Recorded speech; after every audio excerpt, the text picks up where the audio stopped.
Well, Wes, right now, as you mentioned, it's been quiet out here in Gwinnett County so far today. Right now, we're on 85 North. We just passed through Norcross. We'll give you a live look outside of the Thunder truck here as we're driving down 85 North. You can see a few clouds in the sky.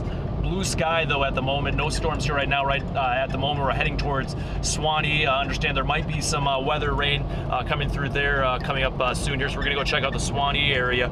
But last night, heavy rain, strong winds, lightning, it all hit much of Gwinnett County. We have a look at some of the damage here we'll show you. First off, in Loganville along Brook Ridge Drive, a two-story house caught fire. The attic and floor burned and smoke caused damage to the first floor of this home. A neighbor told Gwinnett County firefighters they heard a loud boom during a thunderstorm, then spotted the home next to their home on fire. Firefighters determined a lightning strike started the fire at the home. Firefighters rescued a dog and cat. The homeowner, thankfully, was not home in the house during the fire. And at the Ridgewood Apartments in Lawrenceville, a large oak tree fell onto a 12-unit apartment complex. Today, we found a tarp covering a portion of the roof, and part of the tree already cleared away. A lieutenant with the county fire department tells us the tree damaged 4 units, displaced the people living in those apartments.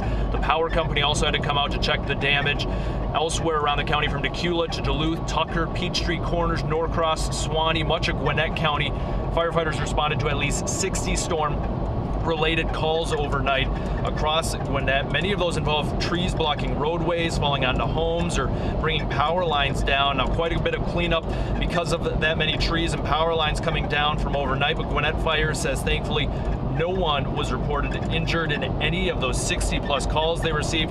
Back out here live in the Thunder truck, as we were mentioning a moment ago, blue skies, few clouds right now in Gwinnett County. We're headed up towards Suwanee because there might be some weather coming through there coming up. We're going to check that out, and if we reach that weather here in this newscast, we'll give you a live look at it still. Otherwise, we'll have more coming up here on 11 Alive at 10 and 11 o'clock. Right now, we'll send it back to you in studio. All right, Joe, thank you so much.